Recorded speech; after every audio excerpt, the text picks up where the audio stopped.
Hello, everyone, and welcome to this week's podcast. So, today we have a really interesting guest for us to share his knowledge and his wisdom. So, we have Ron, and he lives in Boston. So, Ron does practice shamanism and energy work, but he's got a fascinating story. So, Ron, would you like to share with us some of the things that you do and how you got into this work? How I get into this work, I'm going to have to talk really fast or shorten it a lot. Oh, well. Um, my journey began in 1972 when I began studying martial arts because I had to survive. And as a result, I became enamored with the notion of this mysterious internal energy that makes us all alive. The Chinese call it qi, Japanese call it ki. It's the same thing, prana, mana, whatever have you.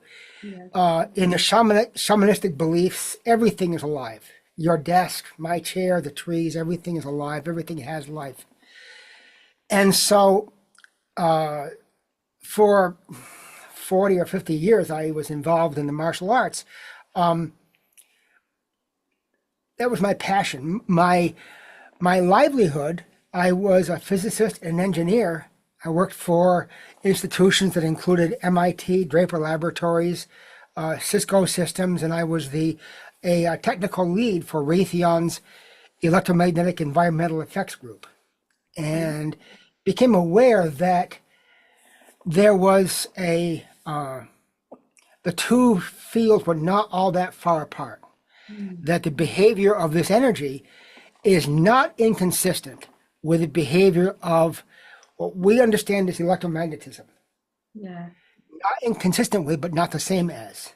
And so, fast forward several decades, I became aware of the work of a very obscure author whose name was Max Freedom Long, who wrote a book called The Secret Science Behind Miracles that chronicled the practices of the kahunas, which are the Polynesian shamans in Hawaii. And Max observed them doing healing rites, R-I-T-E, right, that we would consider to be miraculous. As I read his books, there was something missing. I tried to follow his steps and had mediocre results until I read one thing he said, and that made me realize that he was reporting on what he saw, but he did not understand what he was seeing. And what he was seeing was a variant of what, in my world, I would call Qigong. Qigong is a practice, it's incorrectly called Taoist yoga. It's the process of developing energy, developing Qi for the purpose of healing or martial arts or meditation or whatever have you. Mhm. So I plugged what I knew from the Qigong practices into Max's work, and that's when everything changed. My success rate went from the 30-40% range to 90 to 95%. Yeah. And so I thought, wow, this may be bigger than me. So Yeah. let me write this down. I wrote a book. I have not published it yet, and I had to satisfy myself that this was the real deal. This was not a fluke. And so I took about 20 people through the system, and every single person who did the work, because there is work that has to be done, Mhm. every single one themselves had a profound life transforming experience.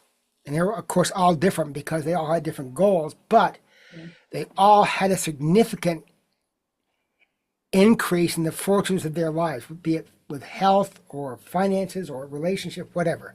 Yeah. So now that I'm sure this is not a fluke, I am in the process now of rewriting my book, and I will be publishing it, Yeah. hopefully before the sun shrinks into a yellow dwarf. But here we Oh, are. that'd be It's taken me, brilliant. yeah, it took me 70 years almost to figure out what I want to do when I grow up. So, so here we are. I love that. So, what is your technique involved then? How do you do it?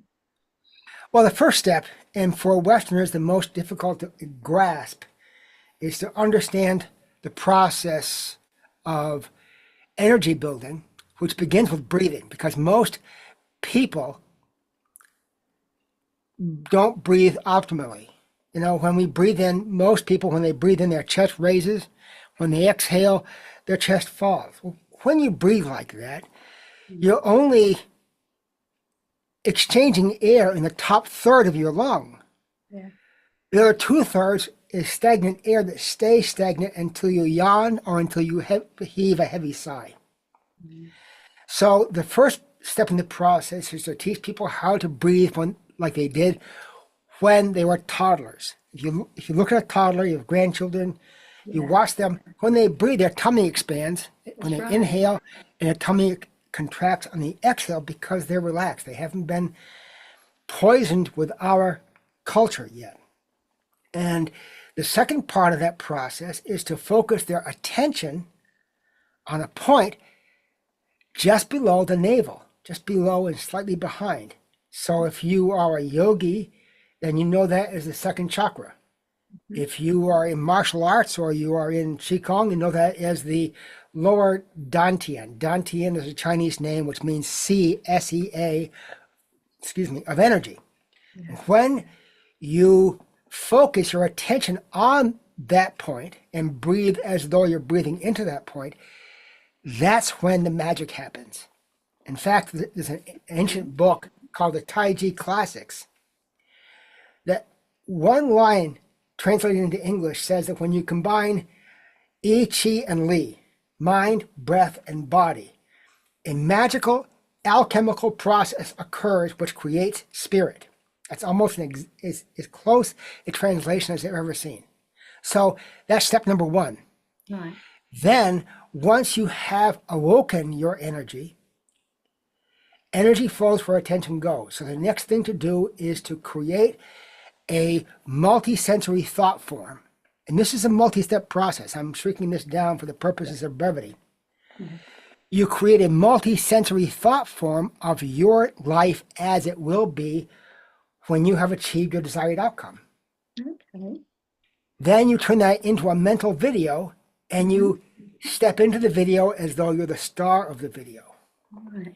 And when you've done that, then you use the energy you've just built up to energize not only the thought form, but the emotions you will experience when you've achieved your desired outcome.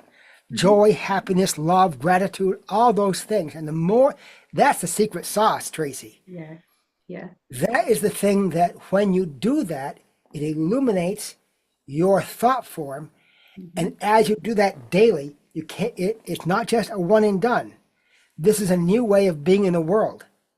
When you do that, your thought form becomes more and more dense. And I'll come back to that in just a moment. And as it becomes more and more dense, it falls onto the ground like a bunch of grapes. Each thought form you do daily is a grape. And as they ripen, when you nourish them with this energy, they drop to the ground, which is a metaphor for your thought form becoming your actual reality. Yeah. This is not my opinion. This is coded in all the holy books, the world's great religions, all the mystery schools. It's there, but it's written as allegories for the purpose of transmitting this information to the inner circle and hiding it from people who are not in the inner circle. So now what I have done, it's taken me several years to be able to assert this boldly. This is a world-class system of self-transformation. This is the real deal, and I'm absolutely confident with that. I've gone toe-to-toe with some pretty formidable skeptics, and I have no compunction whatsoever to talk about this with people. That this is a new way of being in the world. This is what it means to be truly human, truly and completely human. Yeah, totally get that. So it's like creating a new reality for yourself. Exactly right. Exactly right. And what I wanted to come back to, Tracie, was that Mike Dooley, God bless him, he's the person behind Totally Unique Thoughts. He has Notes from the Universe. Mike says thoughts become things. Yeah. I disagree with Mike. I think thoughts are already things. Already exist in the quantum. Already things. They are a finer grade of matter. that most people cannot perceive as such. And as we begin to strip away all the veils which interpose themselves between us and who we truly are, then the reality begins to emerge like a mountain peak from the morning mist. And as we continue this practice, we come closer and closer to our true selves. And who we are the creator. Yeah. There was a 19th century prisoner and martyr whose name was Syed Ali Muhammad, who said, and I quote, "Behold with the eye of thy heart how the reality of thy being is the divinity of thy Lord revealed unto thee and through thee. Thou art he himself, and he is thou thyself, except that indeed thou art that thou art, and he is that he is." Now, you could concentrate on that for the next 10 years and never exhaust all the pearls hidden in there. Yeah. That's who we are. We are the creator. Yeah. To me, that sort of says that opening up your heart chakra to be able to receive and getting rid of the limitations, the old programs and paradigms. Exactly. Because the media has been weaponized for the past 60 years to create a culture of stupidity, gullibility, and cowardice in our society. So that when someone comes along and says something patently ridiculous, if they have the word doctor in front of their name or MD after their name, we buy it hook, line, and sinker. We never ask a question. Show me what you mean. Prove to me that you're saying what you're saying is true. We don't do that. We have to do that. We have to reclaim the sovereignty over our lives. Because we are far, far more powerful than we've ever been allowed to believe. And I'm glad you mentioned the heart. You got me stirred up here, Tracie. So just cut me off. You go for it. The heart is a very mysterious organ. It is not only physical. It straddles both the physical and the etheric. And it has the function of a step-down transformer. So for those who are not electrical engineers, I get it. On your light pole, you have this big thing that is a transformer. And what it does is it takes a very high voltage and steps it down to a lower voltage you can use in your house. A transformation process. The heart is analogous to a step-down transformer from the spirit realm to the physical realm for heat, energy, and light. Well, if it is a transformer, it is also a step-up transformer from the physical realm to the spirit realm.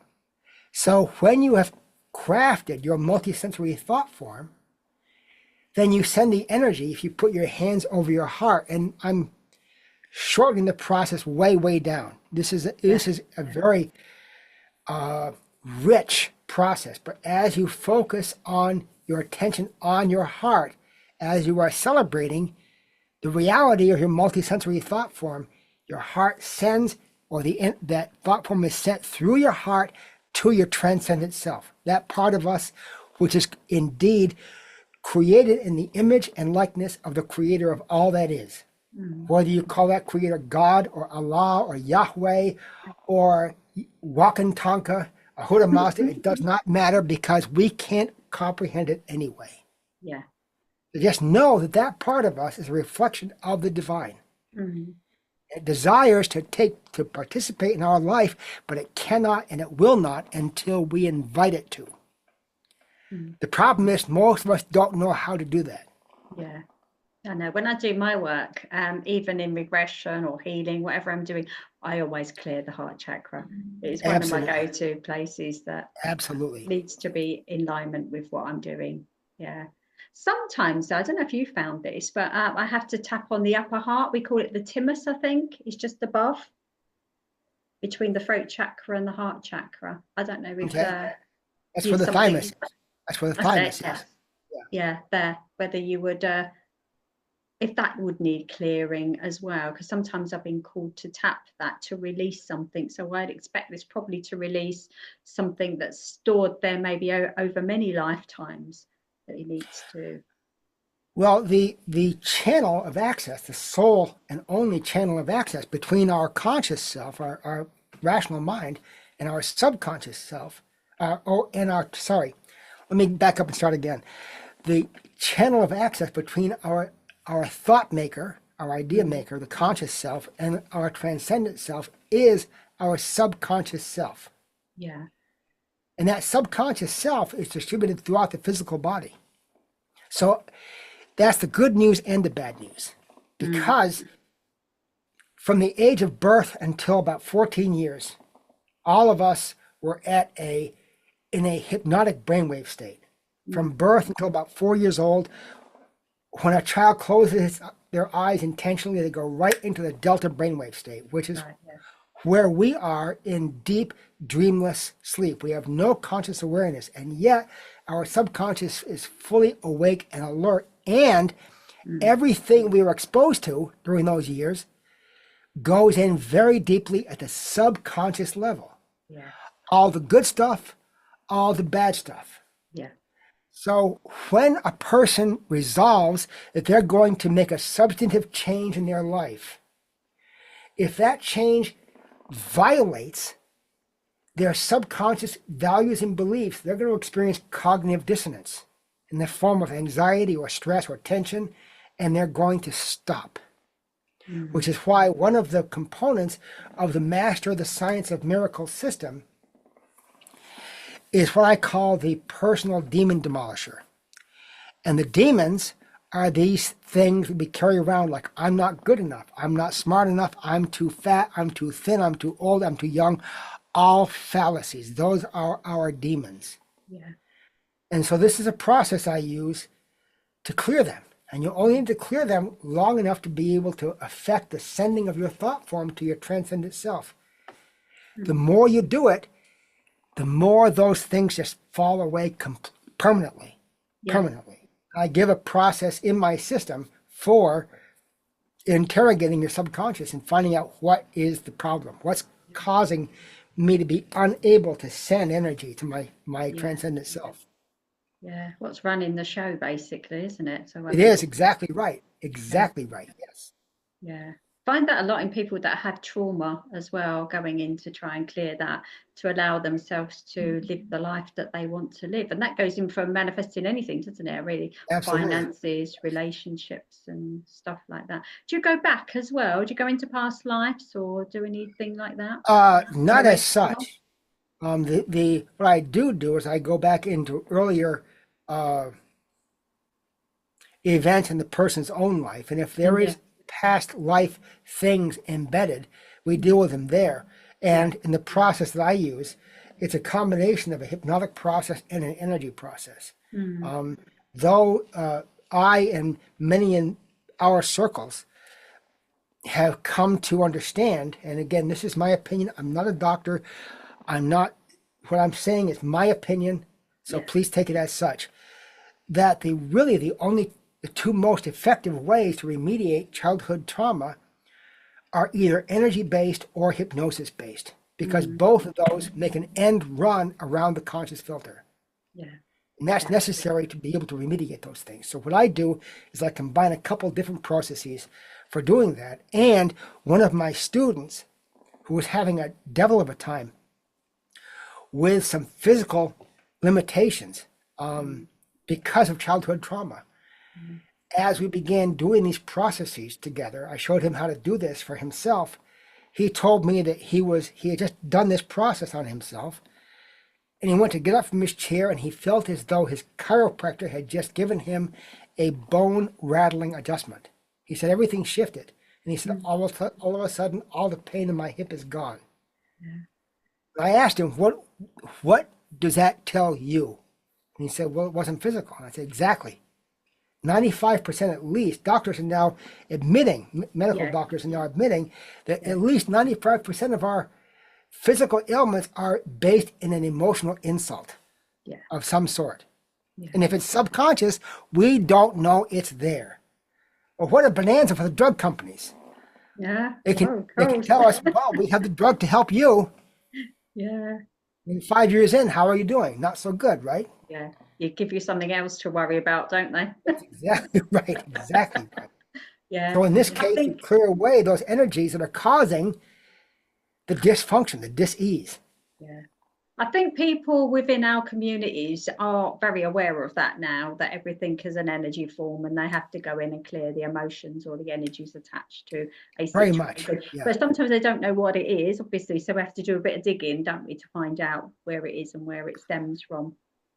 Well, what I'll do right now is give your viewers a simple process you can use, and I'm sure Yeah, everyone watching this right now already knows this. Okay, yeah. and that's a form of kinesiology, energy testing.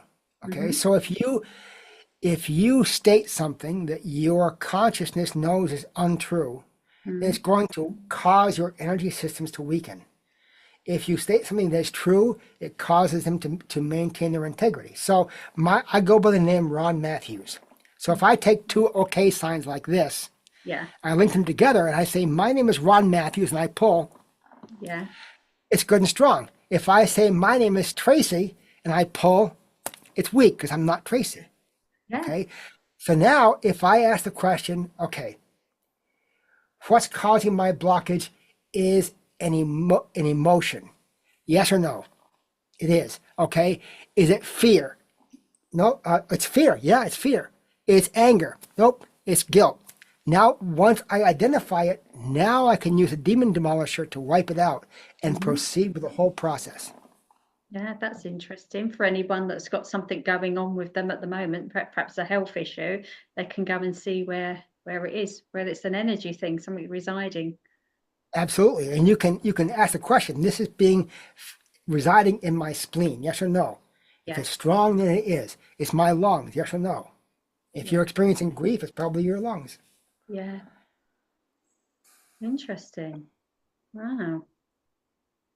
So, you said you're working on this book now. When do you think that will be ready? Well, You're on the spot. with, with the help of AI, I'm probably going to finish it a day before I expire, but I'm joking.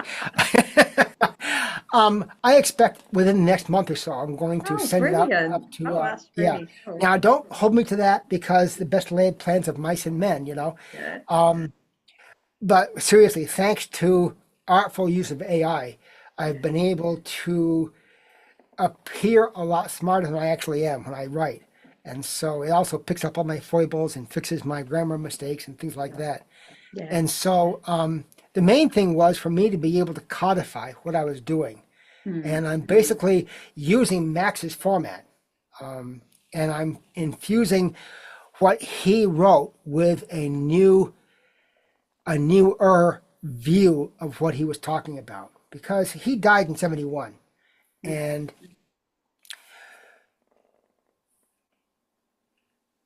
things like Tai Chi and Qi Kong did not come out of obscurity here in the States until the mid 60s. And there was no internet.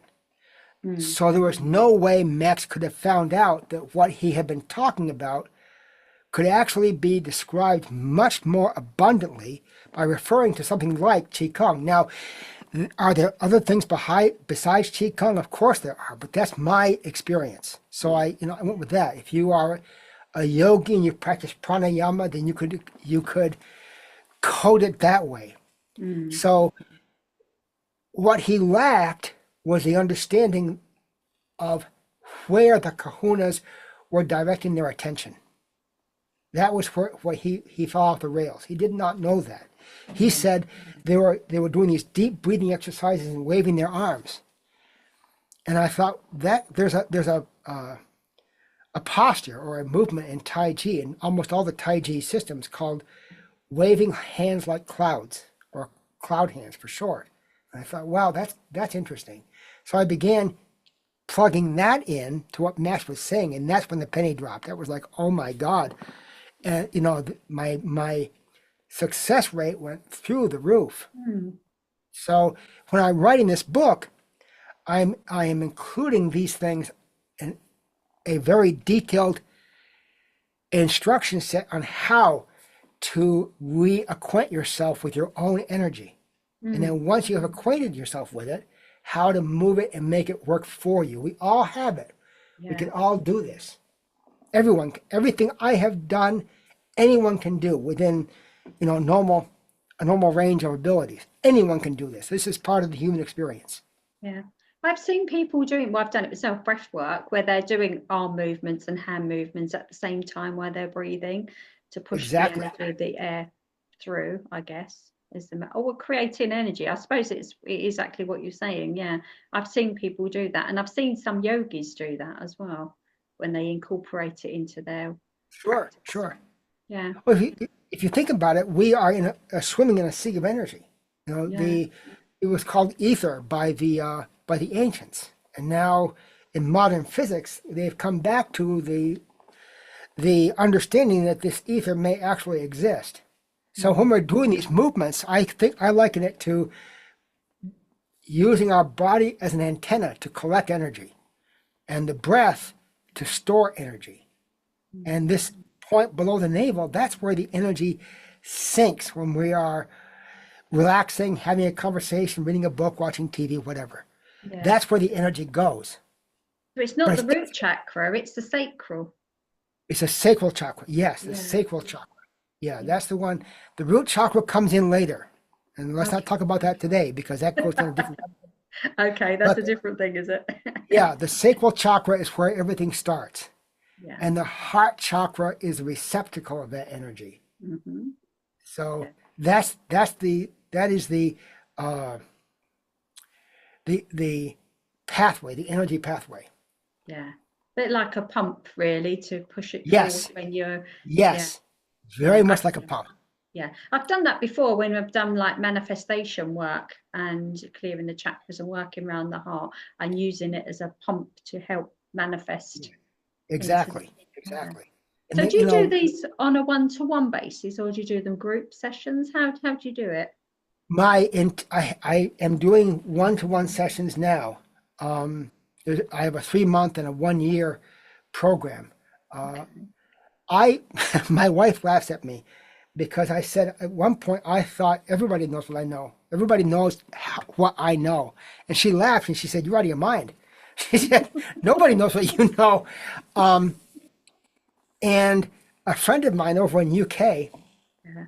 where you folks are, I told him, I said, probably one person in 1,000 could follow my steps on their own. And Yeah. he said, I think you're crazy. He said, I think it's more like one in 10,000. I begin to think he's right. So, as I said earlier, Tracy, anyone can do this. Mm. However, most people don't have the stubbornness or the inspiration or the need Yeah. to continue through the challenges because every time someone resolves to make a change in their lives, especially to walk a spiritual path, they're going to meet with all kinds of obstacles. It's called the dark night of the soul. Yeah. I've done that many And times. oh, we all have. Yeah. Anybody on this path, Yeah. any amount of times have gone through the dark night. Yeah. I've gone through the dark week of the soul, you know. Um, that being the case, it's very useful to have someone that can act as a Sherpa or as a guide to say, okay, you're doing great.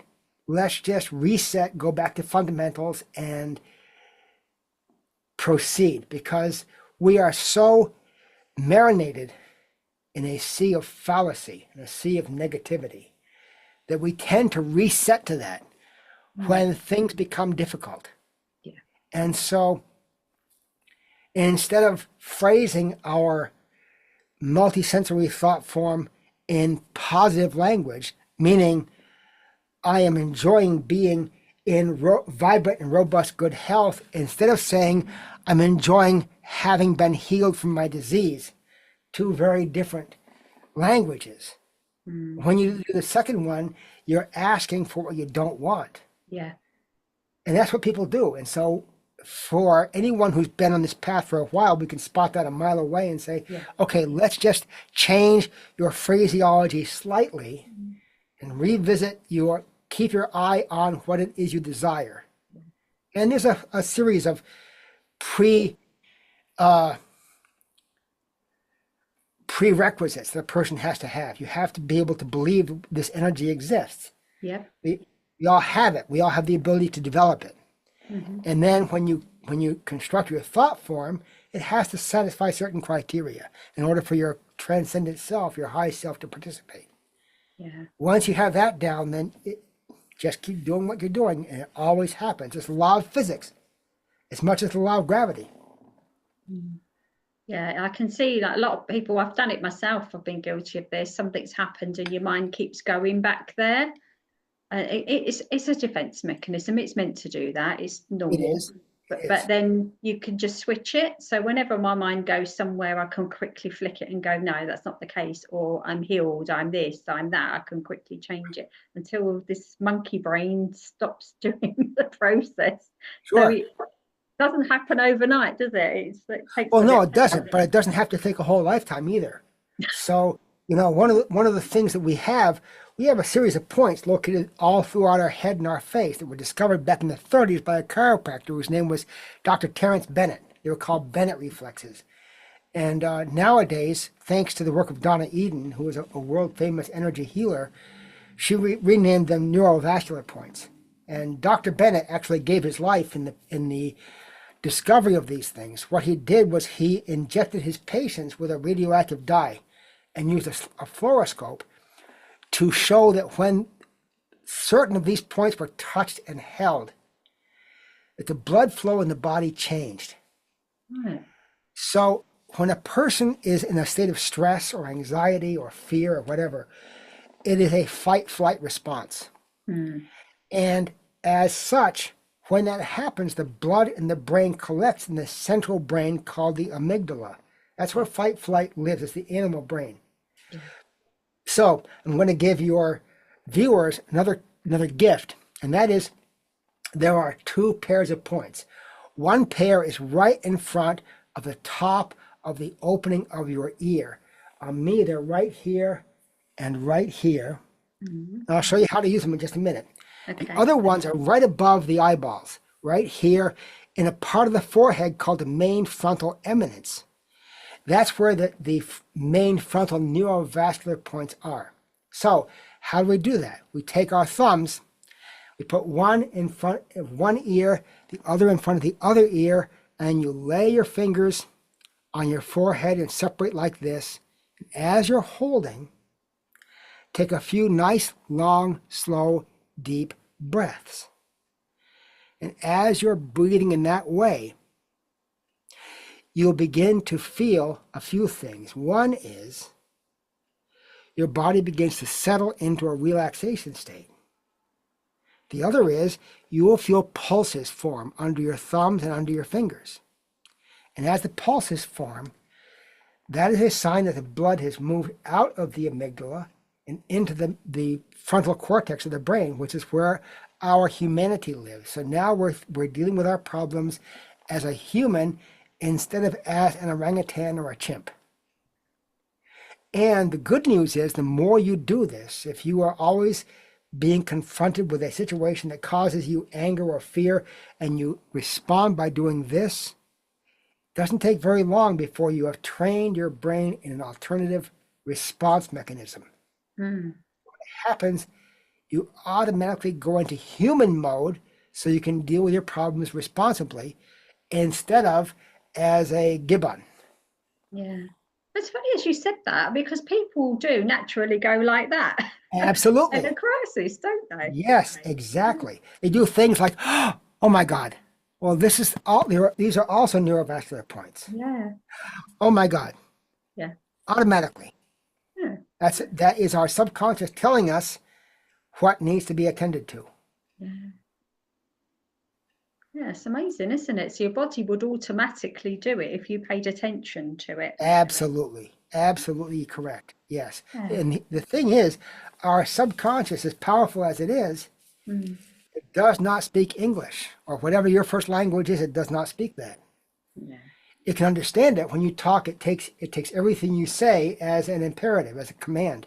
But when it talks to you, it does not use words.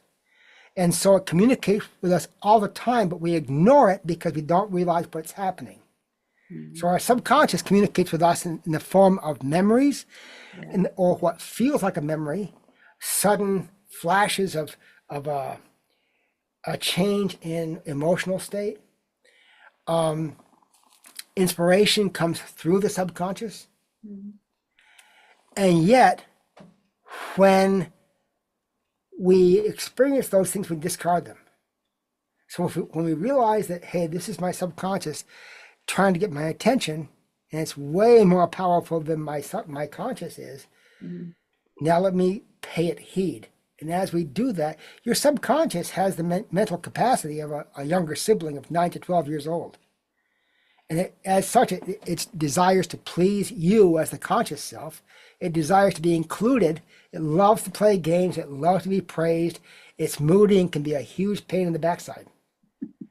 And so when you understand how the subconscious works, then you can begin to talk to it like a child.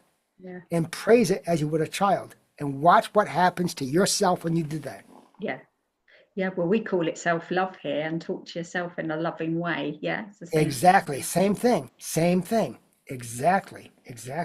So now you're forming an intimate rapport between your conscious and your subconscious. And that's what the energy processes are for. The demon demolisher and all the energy practices like EFT, which I'm sure you're aware of, those are all ways of retuning the circuits that are part of the subconscious that are illuminated by whatever emotion we are being possessed of. Yeah. Well, it's pretty good for pain as well, tapping somewhere Absolutely. else. It is. It To is. divert the mind from the actual pain itself. So it reflects somewhere. I had really bad tooth problems recently, and I just couldn't bear the pain. You know what it's like. And I was beginning tapping somewhere else, so my brain would put the focus here rather than where it actually was. And I thought, oh, that's the only relief I could get at that point. So I think that's quite useful to know as well. If you've got a pain somewhere, bring your focus to somewhere else, and you get a little bit of relief from it for part of the time anyway. So whether that was an energy block or something, which could have been, I don't know. Sure. Who knows? As long as it worked. Yeah. As long as it worked, yeah. Yeah. Oh, that's fascinating. Oh, thank you for sharing that with us. I'm sure people have been able to take some stuff away from that, because it's just the way that you've explained it. So, and sometimes having a perspective from a man, you're only my second man on my YouTube. I have got a few more lined up, but you're the only second one. And it comes across differently when it comes from a different sex, if you like. But I think people can take away what you've done. It's really made sense. So I really appreciate your time, actually. Thank you. Thank you very much, Tracie. And I enjoyed being here. And I'm one of the reasons I was abused or was a victim of violence as a child is I understand now is because those of us who are empaths, we scare people. And so when children especially can be so cruel, and when they're uncomfortable, they lash out and they beat up the person that makes them uncomfortable. Well, that was me. Yeah. And so, and as such, being able to think out of both sides of the brain, left and right hemispheres of the brain, that also scares people.